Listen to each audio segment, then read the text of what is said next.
Atos 6, a partir do verso 8. Eu quero começar nosso tempo pedindo para você usar a sua imaginação, tá? Topa? Imagine que você vai fazer uma longa viagem a pé. E aí, o que você levaria consigo nessa viagem? Vamos lá, o que você levaria? Uma longa caminhada a pé, debaixo de sol. O que você levaria? Água. O Agnaldo pensa na esposa. Para carregar de vez em quando, né? Água, o Agnaldo já vai logo no âmago, né? Sem água não dá para caminhar, né? Talvez você pode pensar um bom calçado, né? Uma comida em abundância. É bom, né? Na mochilinha. O que você vai falar? Um guarda-sol, é válido, né? Vai acabar carregando um monte de bugiganga e não vai conseguir andar, né? Talvez o celular carregado com bateria para poder pedir socorro, né? Para alguém. Mas como o Agnaldo falou, tudo isso é importante, mas há algo que é indispensável, que é a água. Com certeza na sua mochilinha deveria ter uma garrafa cheia d'água, né? Mas imagine que no meio daquela caminhada, naquele calor escaldante, no sol da meio-dia, você para e abre sua mochila para tomar aquela água. E quando você vê que ela está cheia, você sente aquele alívio. E aí você abre lentamente a sua garrafa para saborear cada gota daquela maravilhosa água. Só que, para sua surpresa, quando você abre aquela garrafa, ela está cheirando mal. E aquela água dentro da garrafa está suja e podre. Imagina a sua reação. Mas que serventia em pleno deserto, você tem uma garrafa cheia de água, sendo que essa garrafa tem água podre, água que não presta para beber. Tem alguma serventia? Só para jogar no mato, né? Não serve para nada. Mas o que isso tem a ver com o nosso estudo de hoje? Você vai ver que, na verdade, nós não vamos falar de garrafa, não vamos falar de deserto, mas nós vamos falar a respeito da vida cristã.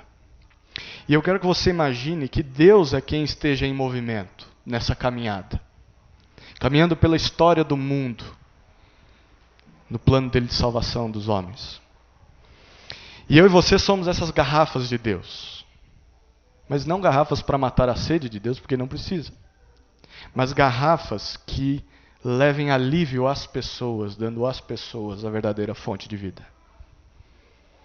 E Ele nos usa como instrumentos dele nesse mundo, meios pelo qual Ele vai abençoar as pessoas.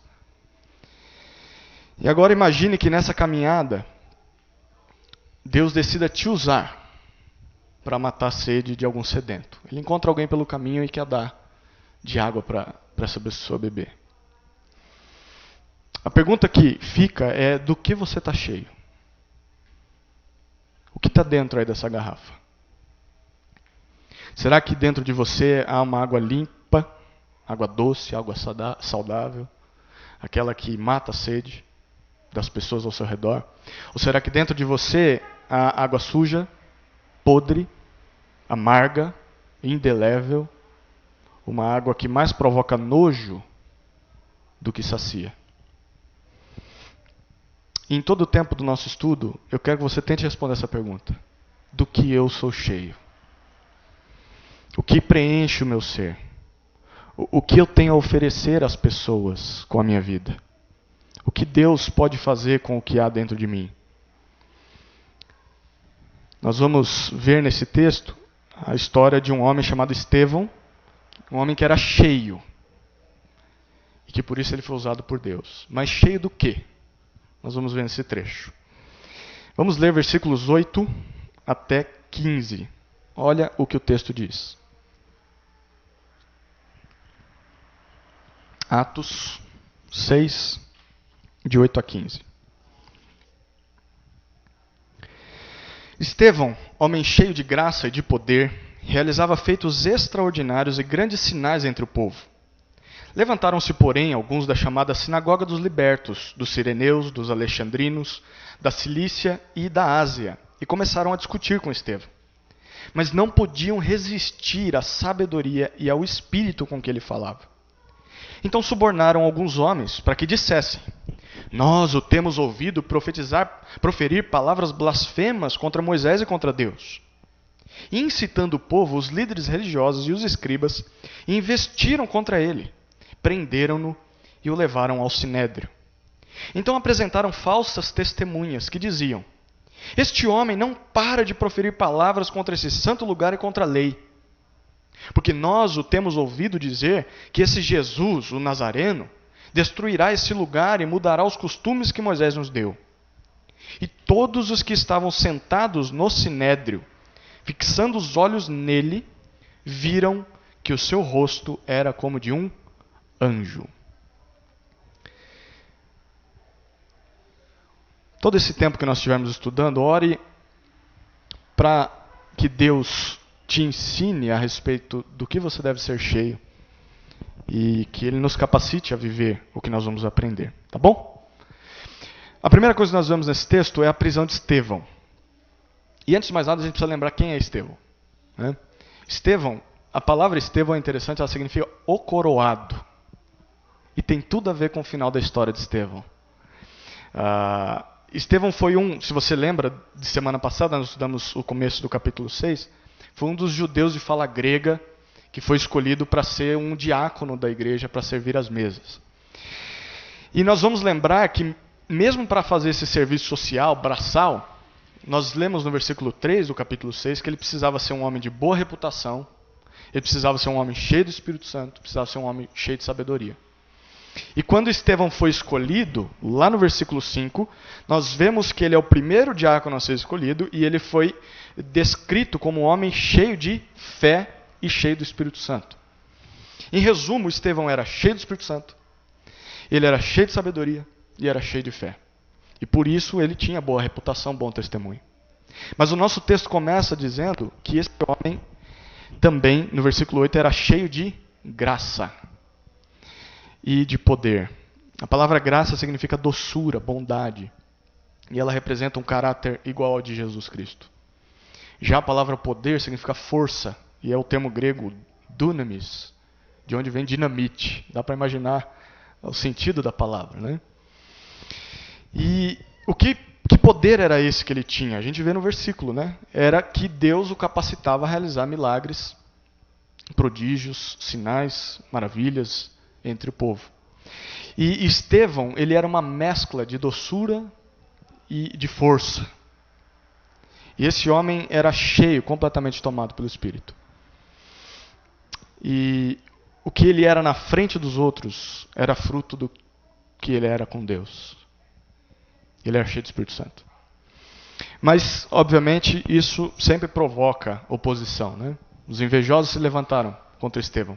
E nós vemos no versículo 9 que alguns judeus da sinagoga dos libertos se levantaram contra Estevão. E começaram a discutir, a questionar, a debater com Estevão. E esses homens aqui, eles eram escravos de terras distantes, judeus que nasceram fora de Jerusalém, mas que haviam sido libertos. Eles voltaram para Jerusalém, só que eles não se encaixavam ali. Havia uma divisão entre os judeus que nasceram lá e os que vinham de fora. E eles criaram até a própria igreja deles, a própria sinagoga deles. E eles eram chamados por isso de os libertinos, ou os libertos. Mas apesar dessas investidas desses homens, a gente vê que o versículo 10 diz que eles não podiam resistir a Estevão. Eles não conseguiam se opor a Estevão, por causa da sabedoria desse homem e por causa do espírito com que ele falava. Lembra que sabedoria é o conhecimento usado na prática. Não é só que eu sei, mas eu consigo viver aquilo que eu sei. Em outras palavras, Estevão tinha uma sabedoria que era inspirada por Deus. E foi isso justamente que Jesus prometeu para os discípulos. Lá em Lucas 21, de 12 a 15, olha o que ele disse. Mas antes que todas essas coisas aconteçam, ele está falando a respeito dos fins dos tempos, eles vos prenderão e perseguirão, entregando-vos às sinagogas e aos cárceres, e conduzindo-os à presença de reis e governantes, por causa do meu nome. Isso vos acontecerá para que deis testemunho. Decidam no coração não premeditar como fareis a vossa defesa, pois eu vos darei palavras de sabedoria, e nenhum dos vossos adversários poderá resistir a elas, nem contradizê-las. Lucas 21, de 12 a 15 diz isso. Então Estevão, ele estava deixando Deus controlá-lo, por meio do Espírito Santo, como nós vemos, e ele estava simplesmente anunciando a palavra de Deus. E ninguém tinha argumentos para vencer ele. E foi aí que eles saíram do debate e partiram para o ataque. E a oposição saiu do campo teológico e partiu para a violência. Eles subornam alguns homens, esses homens começam a falar mal de Estevão. E essas mentiras foram tão espalhadas que elas acabaram convencendo o povo a prender Estevão. E eles lançam Estevão no cárcere e ele é levado diante do sinédrio. Lembra? A gente tem visto que os apóstolos estão sofrendo isso. Agora um homem que não é apóstolo e também está sofrendo. Mas perceba a acusação deles, como a de Jesus também, era uma acusação falsa. Porque você vê no versículo 13 que a acusação era muito grave. Eles dizem que ele falava contra o santo lugar, contra o templo, e que ele falava contra a lei, e a lei de Moisés.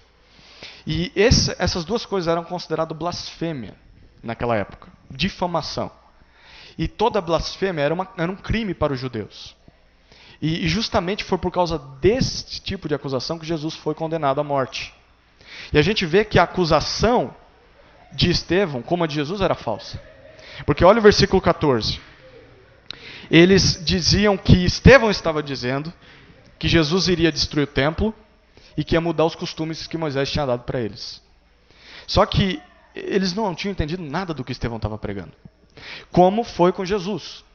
Você vai lembrar que Jesus foi acusado porque diziam que ele iria destruir o templo e ia reconstruir em 3 dias.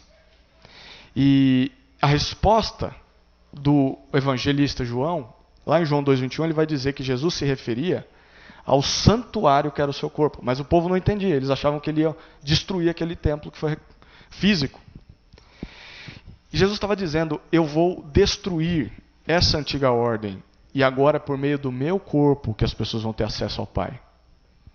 E também Jesus foi acusado de quebrar a lei de Moisés. Lembra dos sábados, de tantas outras leis. Ou que ele queria anular a lei. Só que Jesus disse lá em Mateus 5, nós lemos um trecho hoje, ele disse, não penseis que vim abolir a lei, nem os profetas. Eu não vim para abolir, eu vim para cumprir. Jesus ele não veio quebrar a lei, mas ele veio cumprir a lei. Ele veio obedecer exatamente como a lei deveria ter sido obedecida. Ele é a lei em pessoa. Mas as pessoas na época de Jesus não compreenderam o que ele queria ensinar, quanto mais vão entender o que Estevão está querendo ensinar.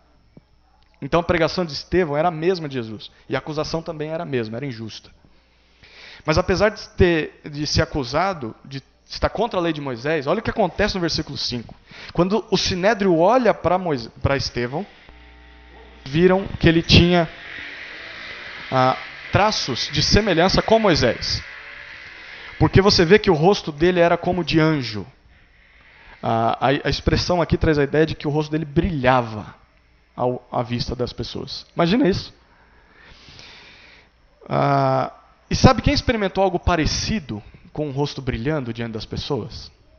Foram 2. O primeiro foi Moisés, quando ele desceu do Monte Sinai com as 2 tábuas da lei nas mãos. O rosto dele brilhava porque ele tinha estado face a face com Deus. E porque ele era alguém a quem Deus tinha escolhido para o representar dentro do povo. Um outro segundo indivíduo, vocês sabem quem é? Que teve o rosto que brilhava na frente das pessoas? A pessoa de Jesus Cristo. Quando ele estava no Monte da Transfiguração, e junto com Pedro, João e Tiago. E aí o rosto dele brilhou, mas não só o rosto. As vestes ficaram brancas como a luz, e o rosto brilhava como o sol. E na ocasião, uma nuvem cobriu eles, uma nuvem brilhante, e eles ouviram uma voz. Este é o meu filho amado, em quem eu me agrado. Deus estava confirmando para os discípulos que Jesus era o escolhido dele, era o enviado dele. E era justamente isso que estava acontecendo com Estevão. O rosto brilhando significava que Deus estava com ele, como Deus estava com Moisés e como Deus esteve com Jesus. E é como se Deus estivesse dizendo assim, na verdade esse homem não é contra Moisés, mas ele é como Moisés para mim. Ele me representa. Eu aprovo Estevão, apesar das pessoas estarem se opondo a ele. Eu quero que você perceba que Estevão, fica óbvio no texto, ele era um homem cheio do Espírito Santo. E antes mesmo de ser escolhido para ser um diácono, ele já tinha vida com Deus. Porque eles falaram, vamos escolher alguém que já seja cheio do Espírito Santo. E Estevão já era. E mesmo depois de ter um cargo de servir mesas, Estevão não deixou de pregar o evangelho. Foi por isso que ele arranjou essa confusão toda aqui. Deus estava com Estevão, e isso ficava muito claro por meio dos milagres que eram feitos e do rosto dele que brilhava. E aqui está a primeira lição que nós aprendemos. Que nós aprendemos sobre um homem ou uma mulher que é cheio do Espírito Santo. Um homem, e quando eu digo homem, eu estou dizendo ser humano. Um ser humano cheio do Espírito Santo é um exemplo de vida, como foi Estevão. Se eu e você quisermos ser cheios do Espírito Santo, ou se nós estivermos cheios do Espírito Santo, nós seremos um exemplo de caráter.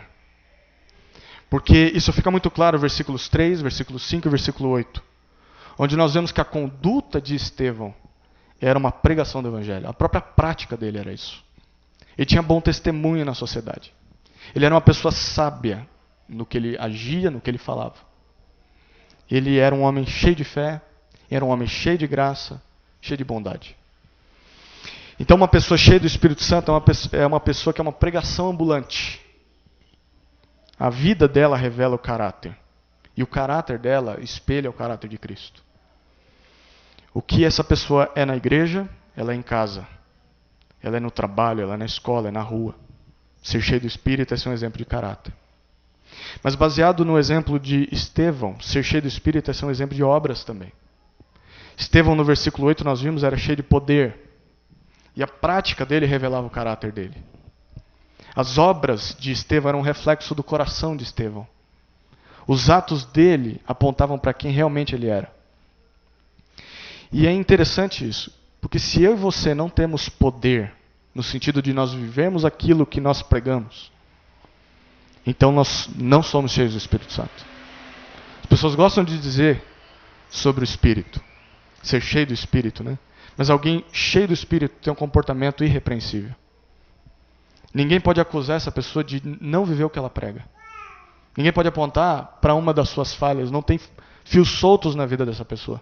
Quando ela peca, ela conserta. É uma pessoa que tem uma vida de poder. Ser cheio do Espírito também é ser um exemplo de palavras. E não era só o caráter e as obras de Estevão que eram controlados pelo Espírito. Nós vemos que até as palavras dele também. Porque no versículo 10 nós vemos que ninguém conseguia resistir ao que ele falava. O que ele era por dentro, ele era por fora. E o que ele fazia por fora era o que ele pregava. A fala dele era doce, era uma fala gentil, mas era uma fala firme e verdadeira. Então, ser cheio do Espírito significa que nós não gastamos saliva com o que é inútil.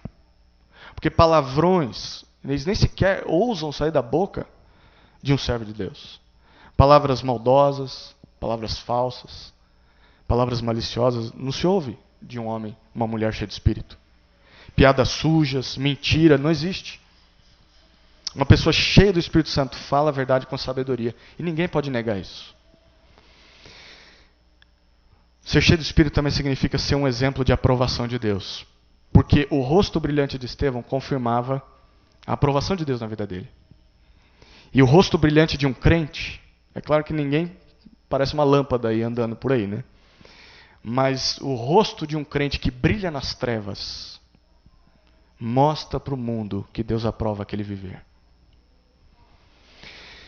Um homem cheio do Espírito é um exemplo de vida. Estevão viveu assim. E a pergunta é, como está a nossa vida? Como somos de caráter?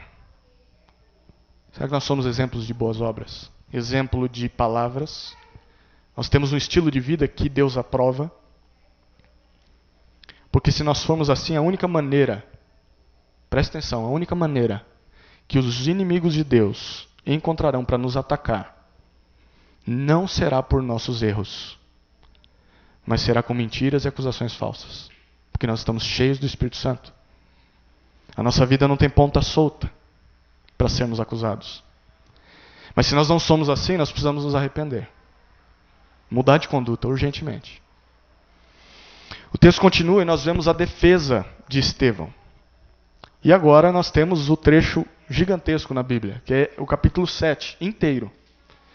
Perdão, até o versículo 53. E por causa do tempo nós não vamos ler todos os versículos, mas nós vamos tentar perceber os pontos principais do que Estevão fala. Tá? Vamos ler versículos 1 e 2. Olha o que o texto diz. Então o sumo sacerdote perguntou: isso tudo é verdade? Estevão respondeu: irmãos e pais, ouvi. E ele vai começar a dar a defesa dele. Mas perceba que o líder dos judeus, ele pergunta: olha, isso que eles estão falando a respeito de você, de que você está falando contra o templo e falando contra a lei de Moisés, isso é verdade? E aí Estevão começa a resposta dele com a maior educação possível. Olha como ele diz: irmãos e pais. Ouçam o que eu vou dizer. Em outras palavras, ele está dizendo: queridos compatriotas, povo do qual eu faço parte, líderes e mestres, homens mais velhos, homens mais experientes, respeitados, por favor me ouçam. E pensa aqui, Estevão foi maltratado, Estevão foi agarrado, ele foi jogado numa prisão, foi preso como um bandido, levado ao sinédrio, e apesar do maltrato, ele tratou com educação e respeito quem fez isso com ele. Por quê? Porque Estevão estava cheio do Espírito Santo.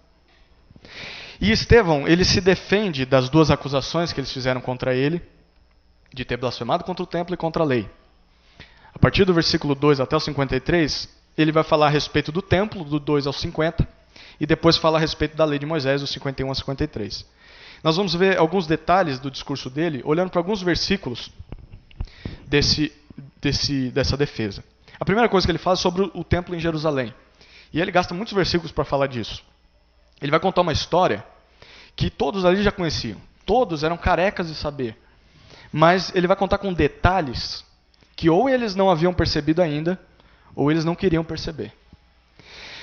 Em resumo, o que ele diz nesses 48 versículos, do 2 ao 50, ele vai narrar como Deus escolheu Abraão, em uma terra pagã, e trouxe ele até Canaã. Isso do versículo 2 até o 8. Depois ele explica como que a descendência de Abraão acabou indo para o Egito por causa da fome que deu na terra de Canaã. E por meio da ação soberana de Deus na vida de José, nós conhecemos essa história, versículos 9 a 20. Em seguida, ele vai mostrar como Moisés foi preservado com vida no Egito, foi criado no palácio do faraó, como se fosse o filho de faraó, e foi preparado e escolhido por Deus para ser o libertador de Israel, que havia se tornado escravo dos egípcios, depois de 400 anos que José morreu. Versículos 21 a 35 vai dizer isso. E uma vez libertos da escravidão, do 36 ao 45, Estevão vai dizer que Deus deu ao povo a lei de Moisés e conduziu esse povo novamente à terra prometida, liderados por Josué. E aí, uma vez na terra, Deus deu para eles os reis Davi e Salomão, por meio dos quais o templo foi planejado e também foi construído, versículos 46 ao 50. Mas eu queria que você percebesse alguns detalhes dessa história aqui. Primeiro detalhe, perceba que em todo esse processo, os escolhidos de Deus sempre foram rejeitados pelo povo. Olha o versículo 9, o que diz. Os patriarcas, movidos por inveja, venderam José para o Egito, mas Deus estava com ele. Estevão vai mostrar que José foi vendido como escravo pelos irmãos por inveja, mas Deus estava com ele. Em segundo lugar, ele vai dizer que Moisés também foi rejeitado pelo povo, e 2 vezes. Primeiro, quando ele tentou libertar o povo dele, matando um egípcio que estava espancando um hebreu, que era do povo de Israel. Olha o versículo 25. Ele pensava que seus irmãos entenderiam que por meio dele Deus lhes daria liberdade, mas eles não entenderam. O povo não aceitou Moisés como libertador. Mas olha o versículo 35. A este Moisés a quem eles rejeitaram, dizendo: quem te nomeou líder e juiz? Deus enviou como líder e libertador pela mão do anjo que lhe aparecera na sarça. Apesar do povo ter rejeitado Moisés, Deus o havia enviado. E a segunda vez que eles rejeitaram Moisés foi quando eles já estavam no deserto E eles já tinham a lei de Deus. Olha os versículos 39 e 40. Foi a ele, Moisés, que os nossos pais não quiseram obedecer. Pelo contrário, rejeitaram-no e, na verdade, desejaram voltar para o Egito, pedindo a Arão: faze-nos deuses que possam ir à nossa frente, porque não sabemos o que aconteceu a esse Moisés que nos tirou da terra do Egito. O texto vai dizer, quando ele diz desejaram voltar para o Egito, é que no coração eles voltaram para o Egito. Eles estavam ali, mas eles já tinham voltado. Na mente deles já estavam lá, de volta. E assim o povo se afastou de Deus, porque rejeitou a palavra do Senhor por meio de Moisés. E o povo criou ídolos falsos, ignorando Moisés. Esse é o primeiro detalhe. O povo sempre rejeitou quem Deus levantou. O segundo detalhe da fala de Estevão é que em toda essa história, o templo só foi construído no final. Lembra que ele está falando a respeito do templo. O versículo 47, olha o que diz. Entretanto, foi Salomão quem lhe construiu uma casa. Ele passou os primeiros 46 versículos dizendo que Deus não tinha ainda permitido que fosse criado um templo. E só no versículo 47 o templo foi criado. Porque para os judeus, Deus morava no templo, entre aspas. Então, enquanto eles tivessem um templo, Deus estaria com eles. Só que eles tinham se esquecido que na época de Abraão, de Isaac, de Jacó, de Moisés, até mesmo de Davi, que era o maior exemplo deles, o templo não existia. E aí, o que isso significa? Que Deus não estava com esses homens? Pelo contrário, óbvio que ele estava. E Deus se fazia presente onde quer que eles estivessem. Lá na Mesopotâmia, onde Abraão nasceu, em Canaã, quando saíram de Canaã foram para o Egito, quando eles foram para o deserto, quando eles chegaram em Jerusalém, enfim, Deus estava presente onde o povo dele estava. Porque Deus não fica limitado a um templo ou a um local. Foi justamente isso que Estevão disse para eles, no versículos 48 a 50. Olha o que ele diz. Mas o Altíssimo não habita em templos feitos por mãos humanas, como diz o profeta. O céu é o meu trono, e a terra o estrado dos meus pés. Que casa me edificareis, diz o Senhor? Ou qual o lugar do meu repouso? Não foi a minha mão que fez todas essas coisas? Estevão mostra que Deus não se limita a templos feitos por mãos de homens. E mesmo que o templo fosse destruído, que era o que eles estavam acusando Estevão de pregar, Deus não ia deixar o povo dele. O verdadeiro povo dele ele não deixaria. Essa é a primeira resposta de Estevão. A segunda é sobre a lei de Moisés. E aí o trecho é um pouco menor. É dos versículos 51 a 53. E agora o Estevão vai se defender. Lembra que eles falaram que você está indo contra a lei de Moisés. E aí, na verdade, nesse momento, ele agora passa de apenas se defender para acusar os acusadores dele. E olha o que ele diz. Ele diz três coisas. Primeira, vocês sempre resistiram ao Espírito Santo. Olha o versículo 51. Homens teimosos e incircuncisos de coração e ouvido, vós sempre resistis ao Espírito Santo. Como fizeram os vossos pais, assim também fazeis. Ele chama esses homens de teimosos. Quem aqui, o pessoal aqui tem cavalo, né? Um teimoso é como um bicho de dura serviço, de pescoço duro, que só olha para cima e não ouve, não obedece a um comando, é rebelde. Existe cavalo assim? Existe, né? Existe gente assim? Existe também. Esses eram uns. E ele chama também de incircuncisos de coração e ouvidos, obstinados. E ele vai dizer que eles sempre resistiram, eles sempre foram contra o Espírito Santo de Deus. Igual aos antepassados deles. Segunda coisa que ele os acusa, está no versículo 52, ele vai dizer, vocês sempre perseguiram os profetas. Olha o que o texto diz. Que profeta vossos pais não perseguiram? Mataram até mesmo os que anteriormente anunciaram a vinda do justo, do qual agora vos tornastes traidores e homicidas. Estevão pergunta qual foi o profeta que falava da parte de Deus que vocês não caçaram. Até mesmo aquele que falava da vinda do justo, que era Jesus Cristo, seus pais mataram, odiaram. E vocês fizeram algo pior do que os seus antepassados. Vocês não só mataram os profetas, mas mataram o próprio Filho de Deus. Vocês se tornaram traidores de Deus, homicidas do Filho dele. Estevão está dizendo que sempre que alguém falava da parte de Deus, Israel perseguia esse homem e o matava. Eles fizeram o mesmo com Jesus. E olha a terceira coisa que ele diz no versículo 53. Vocês sempre desobedeceram à lei de Deus. Ele diz, vós que recebestes a lei por meio de anjos, não a guardastes. A mesma lei que foi entregue por Deus a Moisés, por mão de anjos até Moisés, eles não guardavam, eles não observavam, eles não obedeciam. Então, o que eles obedeciam então? Porque eles se orgulhavam de obedecer alguma coisa. Eles obedeciam regras que eram deles mesmos, costumes que eles tinham criado, leis de homens e não a lei de Deus. Eles eram só religiosos, não eram servos do Senhor. E perceba aqui que o argumento de Estevão, ele inverte a acusação dele. Ele estava sendo acusado de ir contra a lei de Moisés, mas aí ele mostra que, na verdade, quem está mudando a lei e os costumes de Moisés não era ele, mas os próprios líderes. Eles sempre rejeitavam quem falava da parte de Deus. E eles nunca obedeceram a palavra de Deus como ele queria. E você percebe que em todo esse capítulo fica muito claro o conhecimento de que Estevão tinha do Antigo Testamento. Pense aqui, se coloca no lugar de Estevão.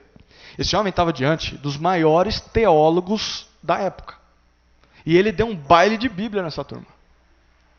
Ele contou a história de Israel corretamente. E ainda destacou detalhes que eles queriam esquecer, que eles deixavam de lado. E no final de tudo, eles estavam fazendo o mesmo que os antepassados deles, rebeldes e idólatras, fizeram. E no fundo, esses homens não amavam a Deus. Eles não amavam o Deus do templo e o Deus da lei. No fundo, eles amavam o templo e a lei de Deus. E tem uma grande diferença aí. Entre você amar o Deus da lei e amar só a lei desse Deus. Ou amar o Deus do templo e amar só o templo desse Deus. Porque o Deus, entre aspas, desses homens era a religião. Eles adoravam a si mesmos, não adoravam ao Deus Criador. Eles preferiam ser assassinos do que mudar de vida. Mesmo que isso custasse rejeitar a Deus.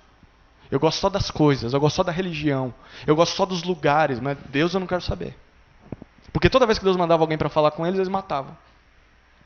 Então Estevão acusa esses homens de tudo isso, mas perceba, sem faltar com respeito. Ele citou a Bíblia e ele mostrou aos ouvintes os pecados dessa turma. E como é que ele conseguiu fazer tudo isso? A resposta está, porque ele era um homem cheio do Espírito Santo. Isso nos ensina que um homem cheio do Espírito Santo, se primeiro ele é um exemplo de vida, segundo ele é um exemplo de pregação. Um homem cheio do Espírito Santo é um exemplo de pregação. Porque como Estevão, se nós formos ou quisermos ser cheios do Espírito, nós vamos pregar a palavra de Deus, seja de maneira formal, como eu estou fazendo agora, seja de maneira informal, no dia a dia. Porque todo cristão é um pregador. Enquanto está com os amigos, com as amigas, nas suas conversas, no seu bate-papo, qualquer lugar que vai. A grande diferença é, preste atenção, você é um pregador. A grande diferença é se você é um bom pregador ou um mau pregador. Mas você é, alguma coisa você prega. Uma pessoa cheia do Espírito Santo, ela é uma boa pregadora. E ela prega o Evangelho. Primeiro vai pregar com educação, porque foi isso que Estevão fez. Estevão dirigiu ao público dele com honra, com respeito. Ele não denegriu aqueles homens, nem desonrou eles, mesmo que eles merecessem. E é interessante porque as pessoas só vão dar ouvidos para o que nós falamos se nós tratarmos elas com educação e com respeito. Porque ofensas e ataque às pessoas não servem de nada num debate. A gente sabe disso. Você desprezar a pessoa ou a crença da pessoa, fazer piadinhas com o que ela acredita, isso não cria pontes, isso cria paredes, muros de separação. A pregação do Evangelho ela não destrói as pessoas, mas ela debate ideias. Lembre disso.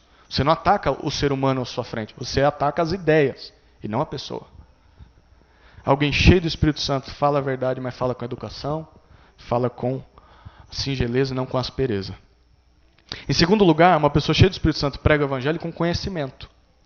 Porque Estevão ele sabia muito bem para quem ele estava falando. Sabia muito bem. E mesmo que ele estivesse diante dos maiores teólogos da época dele, o argumento dele foi totalmente bíblico. E ninguém podia acusar ele de não ter conhecimento da Bíblia. Ele tinha. Aliás, a oposição contra ele era por causa do conhecimento dele, né? Por causa do que ele pregava e eles não entendiam. E é óbvio que nós queremos que as pessoas ouçam o que nós pregamos, sim ou não? Você não quer que mais pessoas ouçam o Evangelho?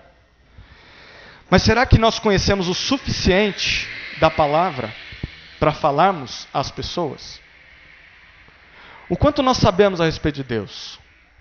O quanto nós dominamos o conteúdo das nossas Bíblias? Que tipo de teólogos nós somos? Ninguém é cheio do Espírito sem conhecer nada a respeito do que a Bíblia ensina. E se isso acontecer, a ação do Espírito Santo, se nós tentarmos pregar sem conhecer, ter um conhecimento raso da doutrina, a nossa pregação também vai ser rasa. E se a nossa pregação é rasa, é porque a nossa vida também é rasa. Uma vida cheia do Espírito não permite uma vida medíocre, rasa, de mediocridade, de mediana. Uma pessoa cheia do Espírito Santo também prega com ousadia, e foi isso que Estevão fez. Porque você percebe que mesmo sendo educado, e mesmo tendo o pescoço a prêmio, ele sabia que ele estava próximo de ser morto. Estevão apontou o pecado dos ouvintes. Isso fazia parte da mensagem de Estevão. E quanto mais cheios do Espírito nós formos, menos nós vamos temer mostrar para as pessoas que onde elas têm falhado. Porque às vezes dá medo, né? Mas será que eu vou falar aqui? A pessoa se prostra diante de uma estátua, mas será que eu posso falar contra isso? Não sei se é o certo falar que ela está errada. Quanto mais cheios do Espírito nós estivermos, nós vamos entender que as pessoas precisam ser confrontadas porque elas precisam saber que estão agindo contra Deus. Nós precisamos de ousadia para mostrar para os homens os pecados desses homens. E eles precisam saber que tem pecado para que eles possam se arrepender. Porque você só se arrepende de algo que você sabe que fez de errado. Essa mensagem de Deus é amor, Deus tem um plano maravilhoso na tua vida, Jesus te ama.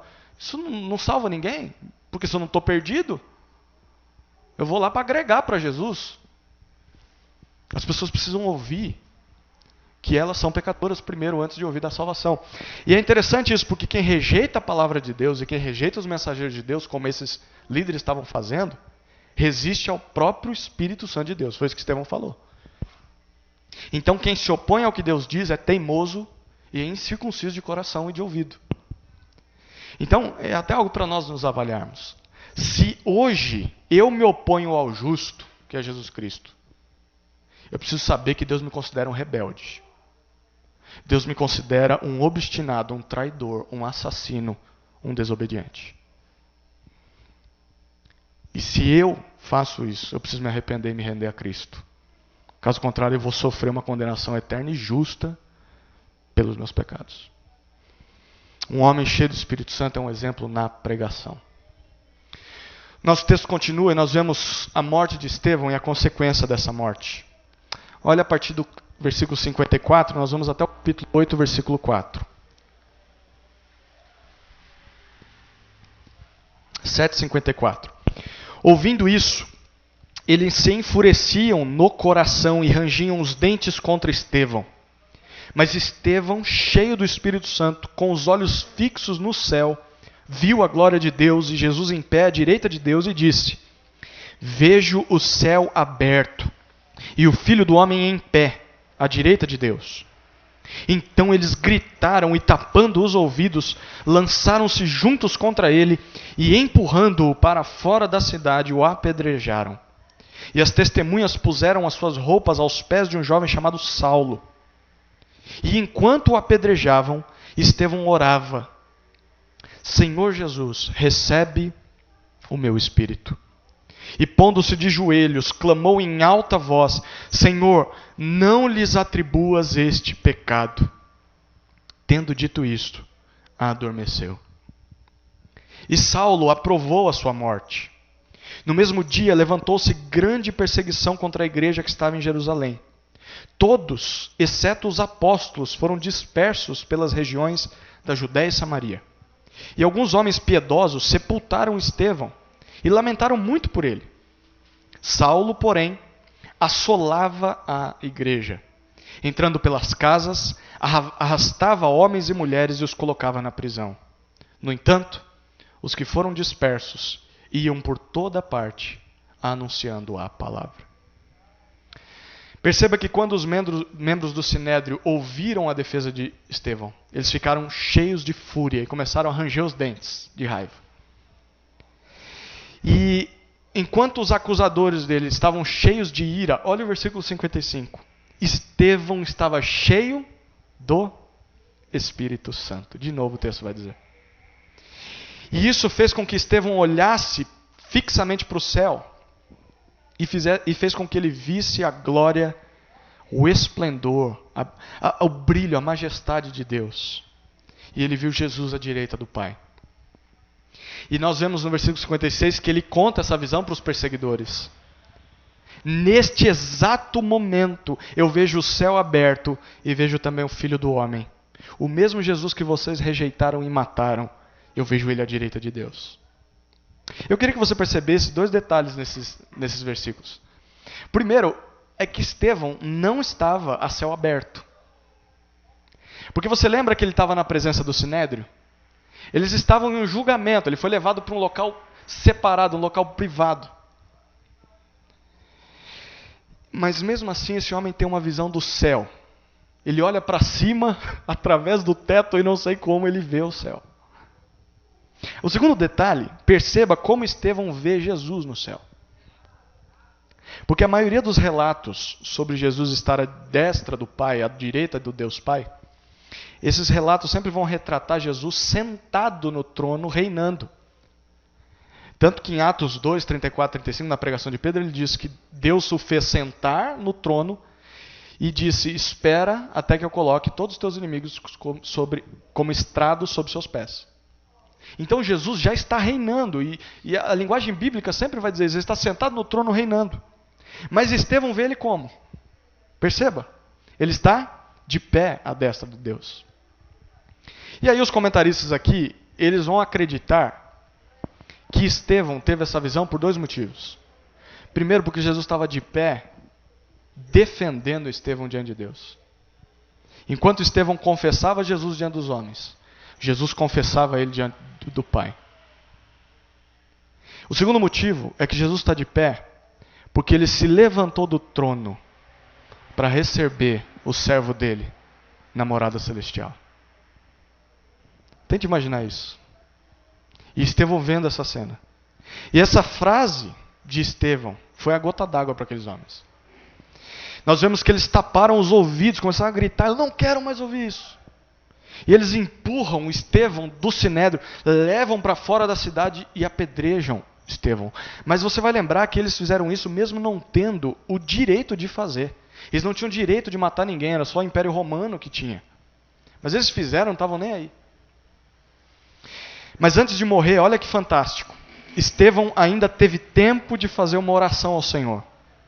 Gente, o apedrejamento não era com pedrinhas, tá?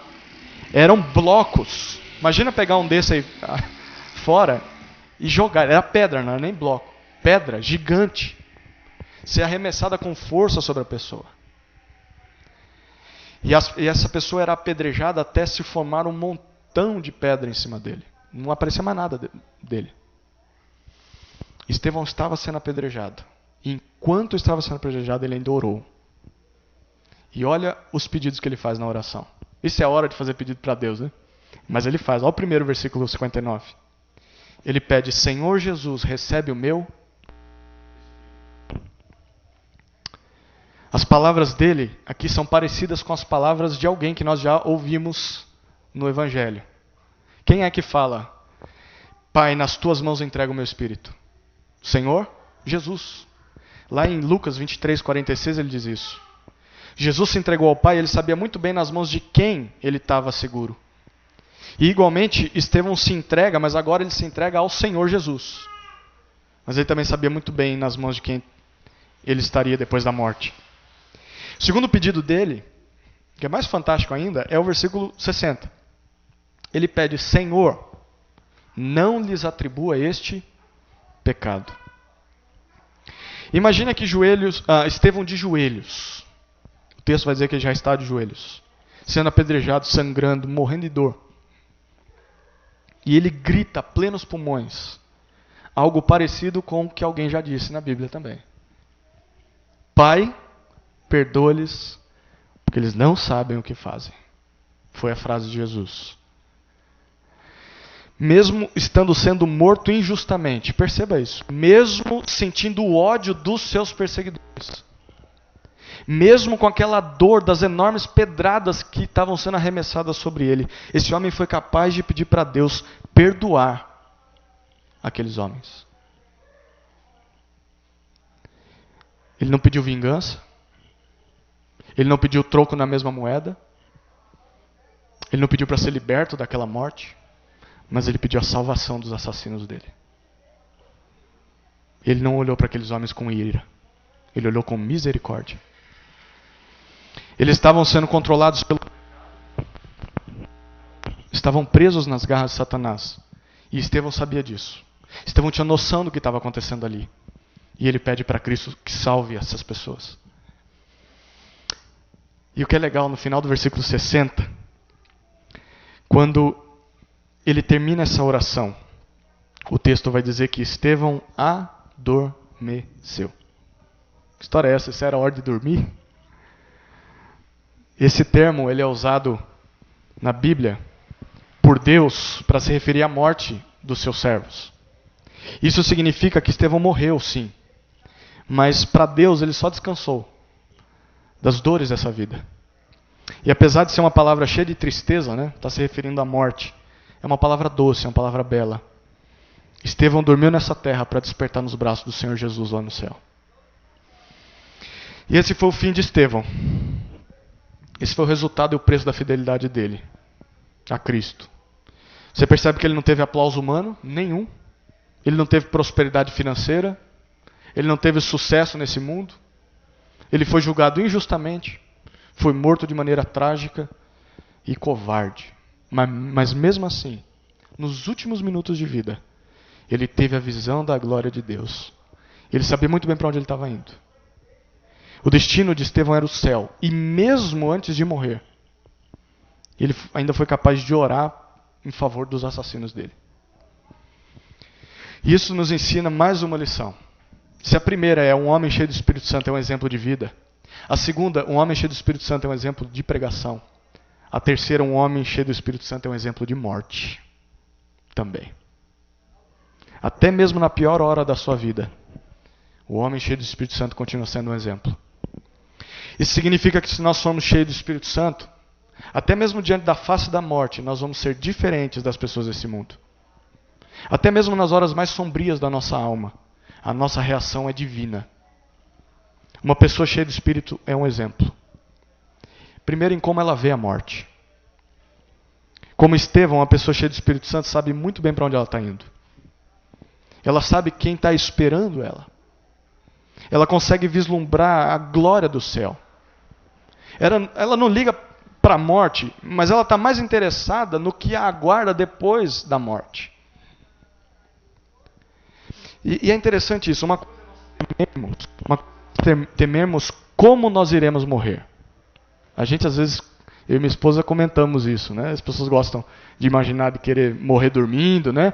Nunca morrer queimado ou afogado, né? Mas dormindo. E nós temos medo de como morrer por medo da dor. Mas uma coisa é você temer a morte por medo da dor.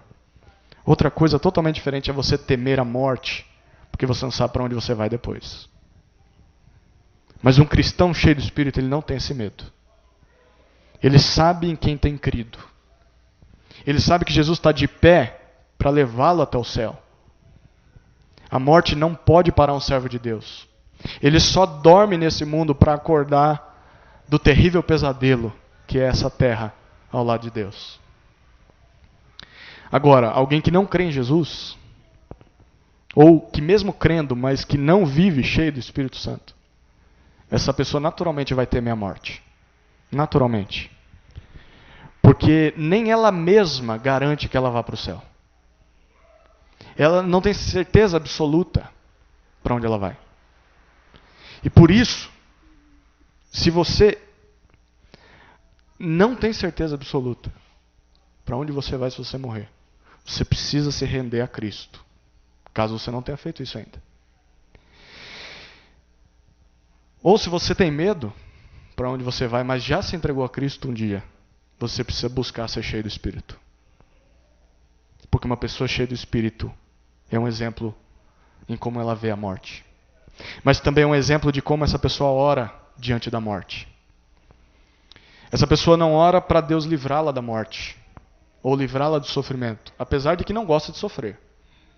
Mas essa pessoa ora para entregar sua alma para Cristo e para interceder pelos seus inimigos, como esse homem fez.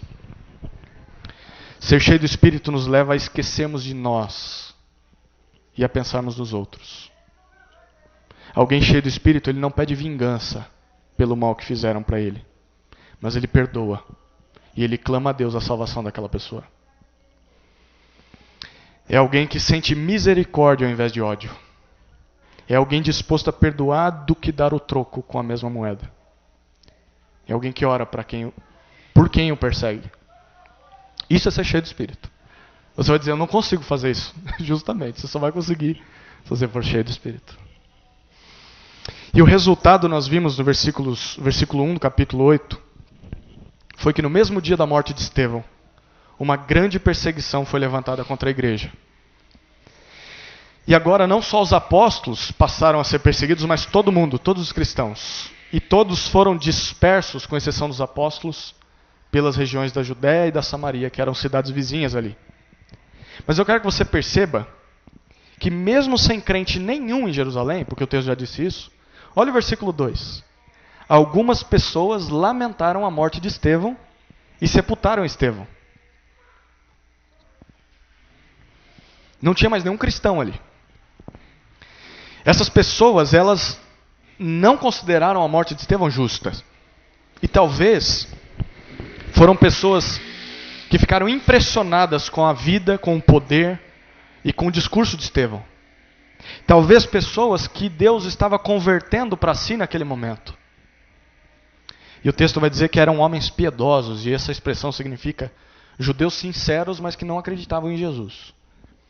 E tudo indica que a igreja continuou em Jerusalém por meio desses homens, porque os cristãos foram todos embora.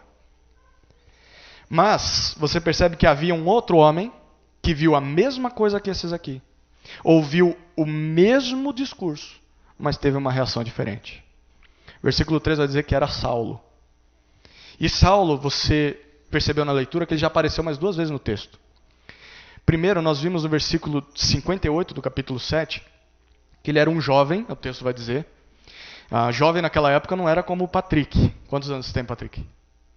15. Jovem naquela época era menos de 40. Então, o jovem aqui, Saulo, beirava a faixa dos 35 a 40 anos. É jovem, né, Flazelli?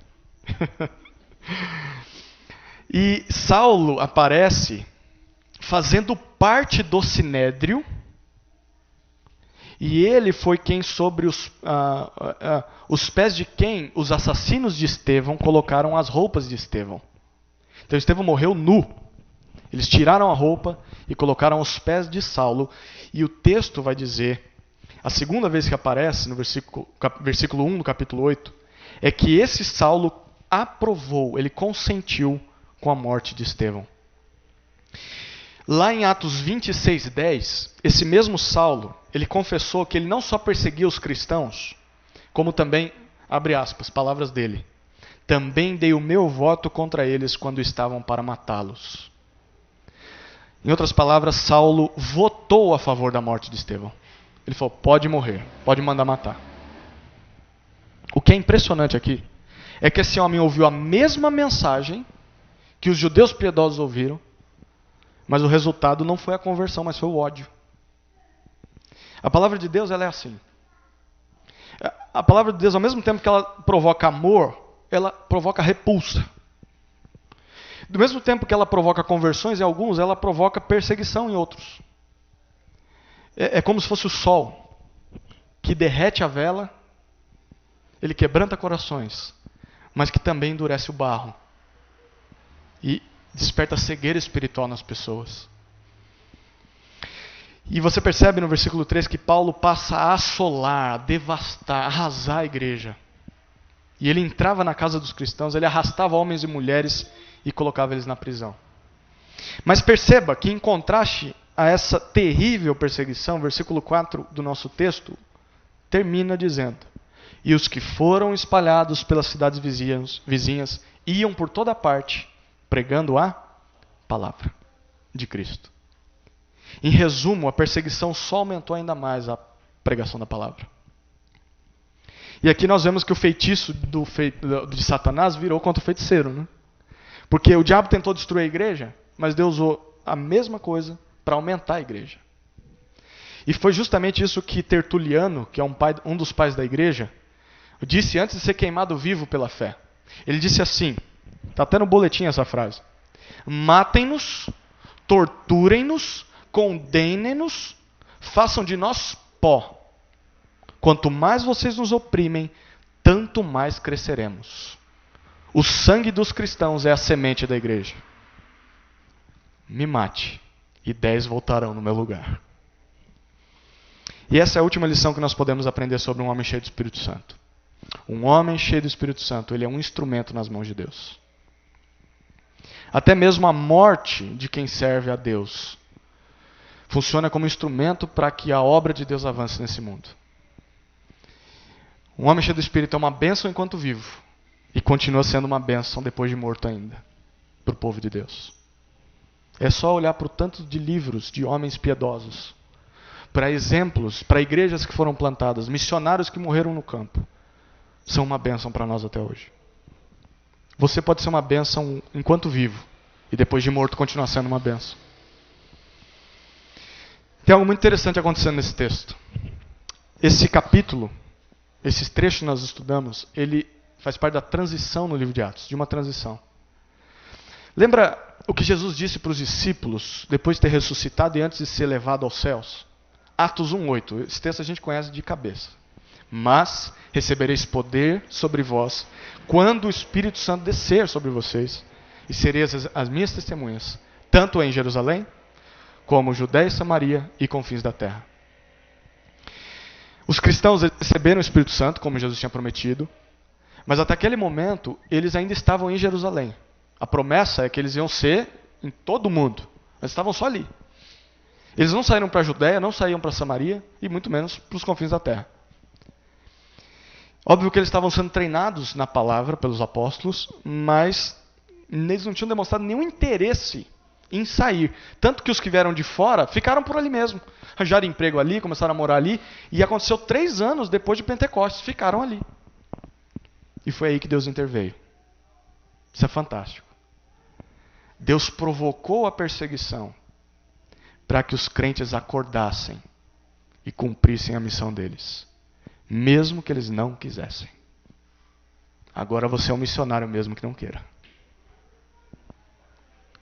É óbvio que nem todos eles eram pregadores oficiais, né? Mas eles eram cristãos. E um cristão, qualquer lugar que ele vai, o que ele faz, ele mostra a diferença. Ele aponta para Cristo. E eu quero concluir o nosso tempo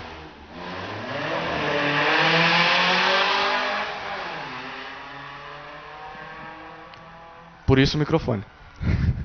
Com 3 aplicações. A primeira aplicação para a nossa vida é a respeito da missão de Deus para a igreja. Deus nos fez testemunhas. Jesus disse: vós sereis minhas testemunhas. Nós temos na nossa vida a marca e a mudança de Cristo. E nós temos na nossa boca a mensagem dessa mudança. Então, onde quer que nós estejamos, Deus deseja que nós compartilhemos a salvação dele. Mas você vai concordar comigo que muitas vezes nós falhamos no nosso papel. Sim ou não? Muitas vezes. Muitas vezes nós somos egoístas. Muitas vezes nós somos covardes. Nós nos isolamos das pessoas. Nós fugimos de assuntos espirituais. Nós queremos guardar Jesus debaixo de uma gaveta só para nós. E é aí que Deus entra em ação.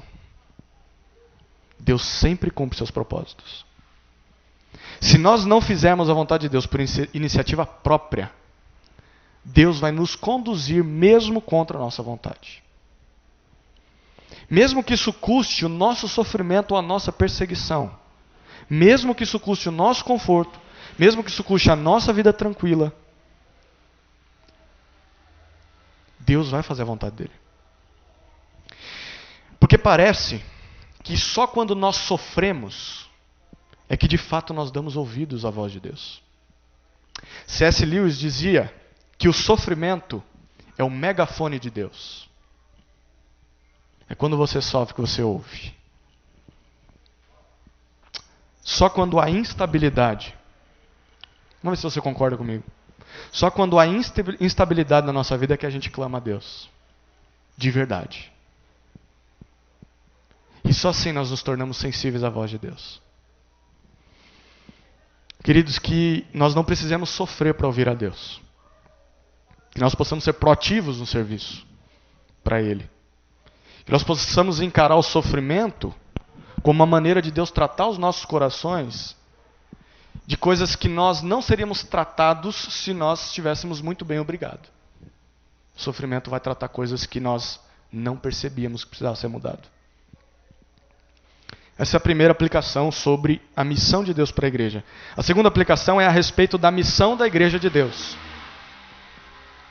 Porque o nosso papel é de testemunhas de Cristo. O fato de nós termos o Espírito já nos dá identidade de testemunhas. Não é que você, seu Aguinaldo, precisa ser uma testemunha, você já é. Você precisa testemunhar agora. Por isso nós precisamos permitir que isso seja verdade no dia a dia. Nós não devemos fazer uma divisão entre vida religiosa e vida social. Porque o cristianismo ele vai afetar todas as áreas do nosso ser. Ser cristão significa, como essa turma que saiu de Jerusalém, ser cristão em casa, dar testemunho em casa, no trabalho, na escola, na faculdade, no trânsito, dar testemunha no ponto de ônibus, dar testemunho no supermercado, na fila do banco. E até mesmo dentro da igreja. Ser cristão significa testemunhar até dentro da igreja, mas principalmente fora dela. Que nós sejamos cristãos onde quer que estejamos. Que por meio de nós a palavra seja espalhada nessa terra. A terceira aplicação, e é a mais importante de tudo isso que nós vimos, é a respeito da missão do Filho de Deus em favor da igreja. E a respeito da missão do Filho de Deus em favor da igreja. Porque tudo que nós vimos nessa noite, você vai concordar que é um grande desafio. Sim ou não? É um grande desafio. Sermos cheios do Espírito é algo maravilhoso. E óbvio que eu desejo isso e quero crer que você também. Mas tudo que nós vimos é impossível de ser feito por nós mesmos. Impossível. Você pode pegar a lista do meu esboço e colocar na sua geladeira e falar, hoje eu vou viver isso aí. E eu vou conseguir. É impossível. É por essa razão que Jesus veio para esse mundo. Ele experimentou um sofrimento maior do que o de Estevão para que você pudéssemos ser salvos. Isaías 53:3 vai dizer que ele foi desprezado e rejeitado pelos homens. Foi homem de dores e experimentado nos sofrimentos. Jesus sabia o que era sofrer. Ele veio para esse mundo para sofrer por mim e por você. E por causa do sacrifício dele, nós não precisamos mais pagar a nossa dívida do pecado. Nós não precisamos enfrentar a segunda morte no inferno. A única morte que nós precisamos enfrentar é a dessa vida. Por causa do sacrifício de Cristo, se nós cremos no seu nome, nós estaremos na presença dele para todo sempre. Por causa do sofrimento de Cristo, nós somos perdoados. Por causa da obra dele, nós podemos ser cheios do Espírito. O inferno e a morte foram vencidos por ele. O pecado já não tem mais domínio sobre mim e sobre você. E por essa razão, quando você sofre, Jesus sabe muito bem o que você sente. Ele compartilha da nossa dor.